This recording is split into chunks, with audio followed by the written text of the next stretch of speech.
Hey guys, welcome back to another video. Today we are going to be reacting to the internet's most hated YouTube rapper, Dax. Let's get into it.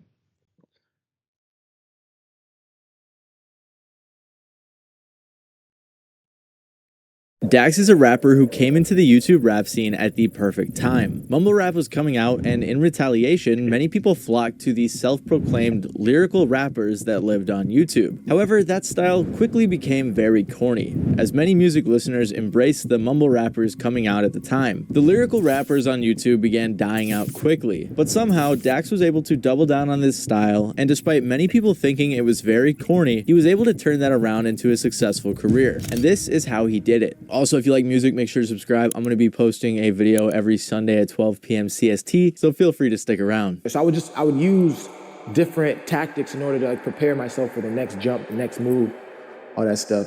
So in 2016, Dax released his first song to YouTube called One Dance Spoken Word. See, Dax had been writing poetry for fun on the side, but after one of his basketball teammates said he liked it, Dax decided to start making music. In late 2016, he continued releasing songs, spoken word, and remixes of other songs like Designer's Timmy Turner. But he really caught his big break in February of 2017 when he released the song Catch Me Outside, which was a play on the popular meme at the time that was started by Danielle Bergoli. This video blew up and is currently sitting at 22 million views. Dax was quickly able to figure out that taking advantage of trendy topics and trending songs was a strength he needed to play to. He started remixing tons of hot songs like Look at Me by XXXTentacion, Mask Off by Future, and Shape of You by Ed Sheeran. His videos are almost like a time capsule of old YouTube, because there's no crazy production or special effects, it's just a guy rapping over someone else's beat on camera. He also released his own original music, but that didn't always do as well. One of the things that really helped Dax garner a fan base was his lyrical ability. Dax was a good rapper, there's no debating that. He could rhyme good and rap fast. But at the time, this style of rap was in high demand, and that's because something else was going on in the mid-2010s. Rappers like Lil Uzi, Lil Yachty, Kodak Black, Playboi Carti, Lil Pump, and all of those other guys were blowing up in this decade. They made a different style of rap that was much less focused on lyrics and more so focused on the production and overall vibe of the song. This led to a big divide in the rap community, with a lot of people loving it, while a lot of others were upset that rap seemed to be departing from its lyrical roots. Then the term mumble rap began floating around the internet, being used to mock these new artists who weren't real lyricists. And almost in retaliation to the mumble rap era, the lyrical YouTube rapper era was born. To clarify, I'm not talking about people like Jake Paul or Rice Gum. Instead, I'm referring to people like Crypt, Gone, Quideka, Dax of course, and others like that. There was even a song called Death to Mumble Rap, which I think sums up this era pretty well in and of itself.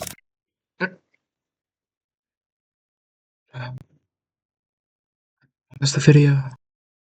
Sorry about that, guys. Yeah. School night, but like, that's why I try to record early, but yeah, sometimes I can't, so yeah. But anyway, let's get back to it. Because you're rapping fast doesn't mean that you're saying something. That's you! That's you! These YouTubers were able to capitalize on people's hunger for real lyricism and fast flows, which led to a ton of new artists blowing up on YouTube. Dax, one of the leading figures in this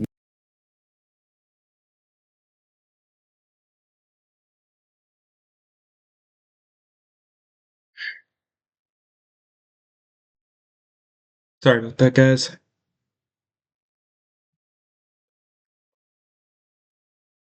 movement, was able to benefit from the massive amount of attention that scene was receiving. Before corny tracks like Death to Mumble Rap came out, the scene was honestly fun and well received for a while.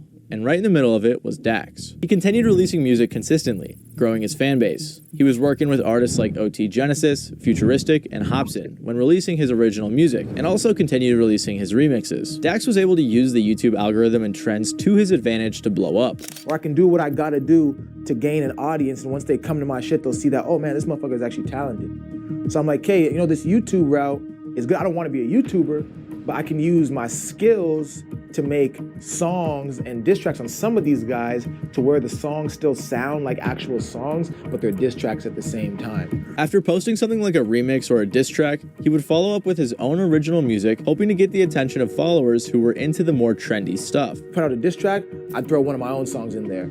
You know, for example, like people don't understand, like I Want is a hit song. It's almost got 3 million views, you know what I mean? So that's like another, you know, hit right there. So I would use different tactics in order to like prepare myself for the next jump, next move, all that stuff. So Dax proceeded to go on a bit of a hot streak with songs like She Cheated Again, Rap God Freestyle, Kill Shot Freestyle, and more, racking in millions of views on every track. He also had a brief back and forth with KSI after they both took a shot at each other in their songs. For a time during the YouTube rapper era, KSI was one of the top dogs. Not necessarily because his music was good, but just because he had a big fan base. And when KSI went on a podcast with rapper Randolph and Mini Minter, he took some shots at Dax and called him corny. I mean, I guess there's Dax, but like I didn't know him. That's it. I mean, but he's the poor man's Hobson, and Hobson is the poor man's Eminem. And so Eminem why is would the poor man's Kendrick. and Eminem's the poor man's I don't Kendrick. think So that, just so you why know. would anyone want to listen to a poor man's poor man? Like I said, this resulted in them taking some shots at one another, which in reality just helped Dax grow and get more attention. KSI actually clowned on Dax on his channel multiple times, putting millions of eyes on Dax, although it was in a bit more of a negative light. It seems like the views got to his head, because in January of 2019, he got into a bit of a beef with the rapper Crypt, which really made people think differently of Dax. And I encourage anybody in that situation to do the same thing. I'm gonna teach my son the same thing, because at the end of the day, man,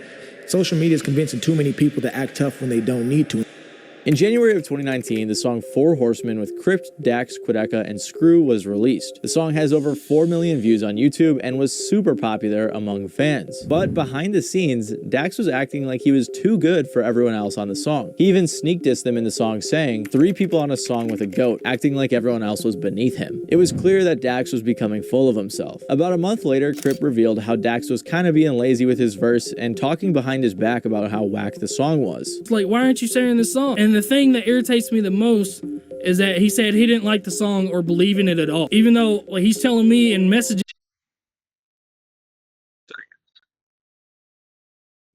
Sorry, guys. Sorry about that, guys. I am so sorry for the interruptions here. I don't mean for these to happen. I can't predict any of this stuff. So, yeah.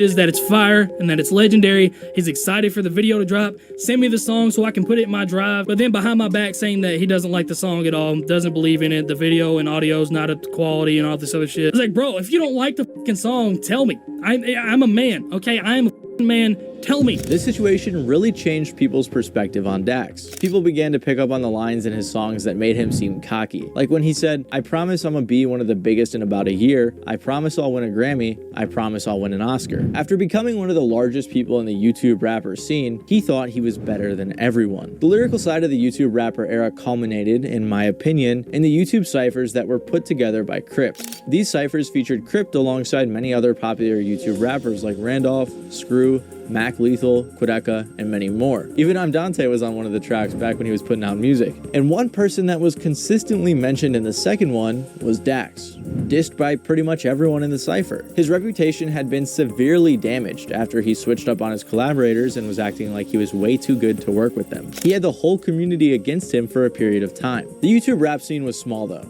and none of them were really involved with mainstream rappers, until Dax decided to take a shot at Tory Lanez. But then, I mean, I don't know who gassed this up, but he just bit way more than he could chew and decided to go for Tory Lanez. Yes, you heard that right. It's Dax decided to make a diss track on Tory Lanez. It wasn't for no reason, because Tory had tweeted out that he was the best rapper alive and that he would body anyone else out, so Dax saw this as a challenge, and in February of 2019 released the diss track I'm Not Joyner or Don Q. The diss track was essentially the mantra of the YouTube rap era, as Dax was criticizing Tory for not making music about anything of substance. But this didn't sit well with Tory, who actually ran into Dax outside of a club and decided to press him, forcing him to apologize. Come here, this shit, or this shit's not gonna end, man.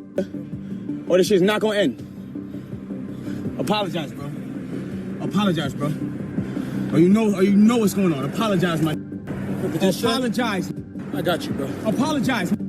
Say sorry. My bad for the Say diss track, sorry. G. Sorry, G. All right, bet. I got you. This situation was pretty embarrassing for Dax. He had his pride hurt and was forced to apologize to Tory on camera. They both were later interviewed on this topic, and Dax gave his side of the story. You see me on the car like tired as shit, just like fuck. Right. And so, what was going through your head when he was like telling you to apologize? Because that must This have is felt what was like going through my head. And I think obviously, that's you're not the- really sorry. So that's the You know what first I mean? important thing. This is what's going through my head. I've always told myself, like, I'm never gonna let social media make me make dumb decisions. You know, I had done getting hit in the club. I had already sprinted a half fucking marathon. So I'm like, yo, I'm tired. I'm trying to go home, eat, and Tinder swipe, G. You know what I mean? So I'm there. I'm just like, man, shit. Okay. The world wants me to be a big dude and be like, nah, fuck you. But I'll be like, you know what? I gotta go home to my family and shit. I'm like, all right, bro, my bad. Say sorry. All right, bro, sorry. And then the shit was over. Right. And I encourage anybody in that situation to do the same thing. I'm gonna teach my son the same thing, because at the end of the day, man, social media is convincing too many people to act tough when they don't need to. And the same people that are telling you to act tough are the same people who will be saying RIP. The situation. We have got to the Sorry, guys. For the ads. Yeah, I can't control the ads. But it's copyright, so you know how that is. Was pretty divisive, with many people thinking that Dax was weak for being ordered to apologize on camera, with others saying that Dax was absolutely right in doing so, as in reality it wasn't much of a big deal. Since Dax wasn't a mainstream artist, many people's only exposure to him was seeing him get pressed by Tory. Not only that, but despite Dax saying he was jumped in interviews, Tory said to DJ Academics that he just randomly saw Dax and that Dax made that story up to seem less weak. So many people thought that Dax was lying about this situation. Following that, he even had Nav calling him corny in a video for Genius. Nah, I can't. Nah, I just can't. It's like, come on, bro, this is corny. Ain't this the guy that said sorry to Tory Lanez or something? It looks familiar. Yeah, it is. He's crying over a girl that left him for another dude. Hey, you're an artist, bro.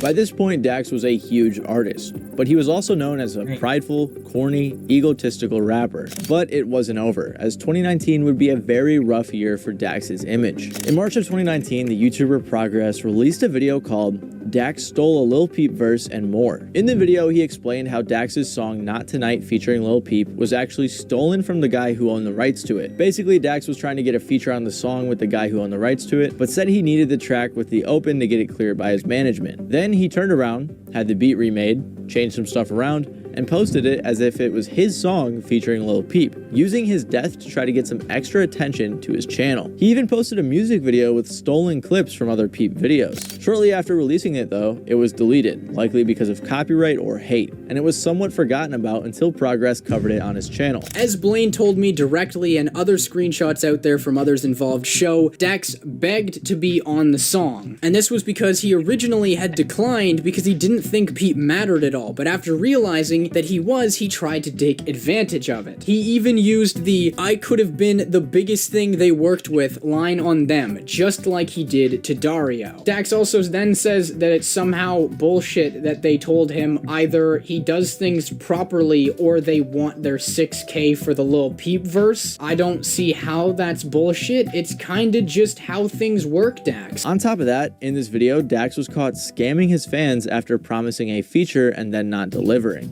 From the start, the set price was not given. They intentionally told Dario to pay through PayPal friends and family, knowing he wouldn't be able to get purchase protection, wouldn't give the down payment back even though it was not specified that it was non-refundable, pressured him with saying his friends were wrong and that this may be the biggest feature he ever gets, refused to drive less than an hour to sign a contract which was desperately needed at this point, and then tried to get Dario to pay $2,000 without a contract to sign a contract. Following this, Dax just kept the money that the guy already paid him, and he never gave him the feature. One fan commented, "Damn, after Dax was on that track with Hobson, I became a fan. I'm not gonna lie, I wanted to dislike your video at first, but you won me over by the end. Dax is a bad person for real, no longer a fan." This also isn't the only time this has happened, as he allegedly stole money from someone a couple years ago, as claimed by a guy on Reddit, with other people in the comments claiming they know other people that this has happened to. His huge promise of being the biggest in a year and winning Grammys never came true. Instead, he had a hurt reputation, he was known for being cocky,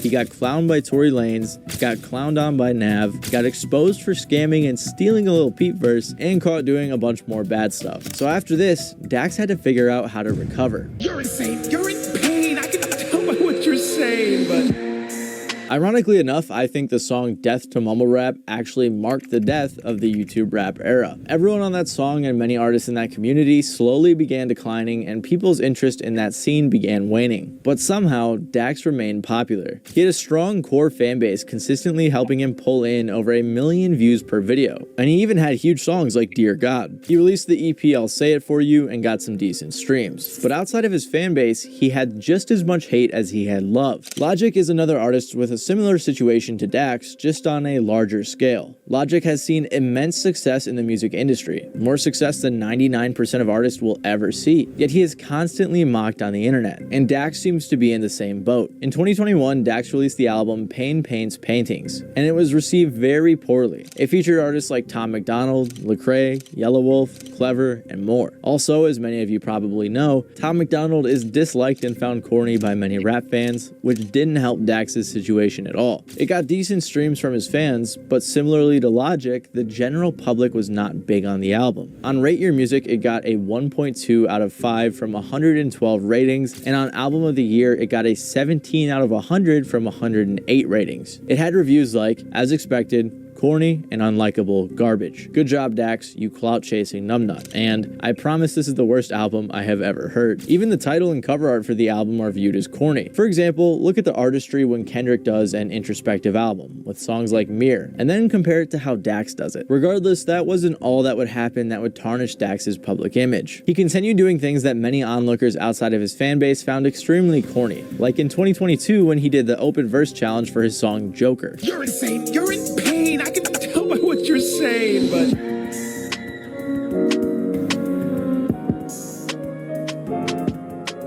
This obviously was pretty cringy, led to a ton of memes and some hilarious duets from some other TikTokers, and it was super viral. Someone once asked on Reddit why Dax is so hated, and many users were able to sum up the general consensus on him. Has anyone mentioned he's corny yet? Very cheesy, lyrical, miracle, spiritual, individual type of rapper. Dude can rap his ass off, he's just too try-hard and sweaty. And I looked at the cover art for Joker and listened to about 20 seconds of it and found out why. He's corny. The thing is, Dax was always the same artist. He never changed. He never became corny. He always was. However, people just had a different perception of him because of the time. Many of his fans seem to have grown out of the lyrical schmirical style of rap and began understanding actual artistry, which Dax wasn't too great at. But Dax was persistent with his output, feeding the fans he did have, and plotting to grow despite the corny YouTube rapper box he was placed in. They will basically reinvent themselves, their sound, their messaging, their everything. Instead of trying to escape the corny rapper box that he was placed in, it seems like Dax leaned into it. Whether or not it was intentional, Dax continued putting out the same sort of music with the same subject matter, although he sort of began pandering it to a different audience. Instead of trying to market his music to a younger audience by making bangers and talking about how he's the best rapper, Dax shifted his target demographic to a different audience that isn't so quick to call out corniness. God, it basically distills everything I hate about some artists operating within the YouTube rap scene. They will basically reinvent themselves, their sound, their messaging, their everything in order to pander to a specific group of people who they have in mind for the song. And for whatever reason, this audience usually ends up falling under the umbrella phrase of, well, I don't usually like hip-hop, but this? On March 11th of 2022, Dax released the song Dear Alcohol, which became a huge song and has over 89 million views on his YouTube channel. It's his biggest song by far, and it reached a slightly different audience. Dear Alcohol is a country rap type of song where he sung with a bit of country twang about alcoholism. The song had comments like, I'm 7 days sober today. It might not sound like much, but from someone that drank every day for the last 10 years, it's huge. It's a battle every day, but it's a battle I'll fight. It's clear that this song, his biggest song ever, attracted a slightly different fan base than he had before. He continued releasing music, some rap songs, some not, like his song To Be a Man, which again was more of a country song. That song was pretty huge and eventually even got a remix with the popular singer-songwriter Darius Rucker. For example, in his latest song Eternity, he detailed pretty obvious things about how life is so brief, we all die, it isn't that impactful on the earth, so we should just live in the moment. Very existential stuff, but nothing profound. However, this sort of music means much more to his newer audience than it did to his previous one. The video has comments like, as I am on the brink of retirement, this hit me hard. And I am in my mid-50s and I have never felt music like what you put out. Dax continued to be blessed and a blessing to others. So it's clear that Dax has developed a different audience than he had back in 2018 and 2019, an audience that doesn't care as much if he's the hardest or best rapper out now. They just want to hear songs that speak to them, and that is what Dax is doing. They also probably aren't aware of some of the scummy stuff Dax did a while ago, so that probably helps. So whether or not it was intentional, Dax's embracing of a new audience has helped him gain over 4 million subscribers in the past 4 years. His song Dear Alcohol went gold and debuted at number 28 on the US Hot Country Songs charts. He also got nominated for Breakthrough Artist of the Year at the 2023 Canadian Music Awards, and he even won Top Selling Canadian Single of the Year with Dear Alcohol. It's clear that for better or for worse, sticking to his guns and doubling down on his corniness has helped Dax become more successful than he ever has been before. Oh wow. It's that. Sorry guys. For that's obviously guys. Like Friday, dang. It's a good deal for down. Yeah, that's crazy. I don't know. Yeah. Alright guys, anyway, if you guys enjoyed that video, please comment, like, and subscribe, and yeah. Thanks for watching. Again, like, comment, like, and subscribe, and I'll see you in the next video. Peace out, homies. Oh yeah, and also, I never said this on Thanksgiving, but like, because like it was Thanksgiving, I was just recording the video fast anyway. But happy late Thanksgiving, guys. Anyway, if you enjoyed that video, please comment, like, and subscribe, and I'll see you in the next video. Peace out, homies.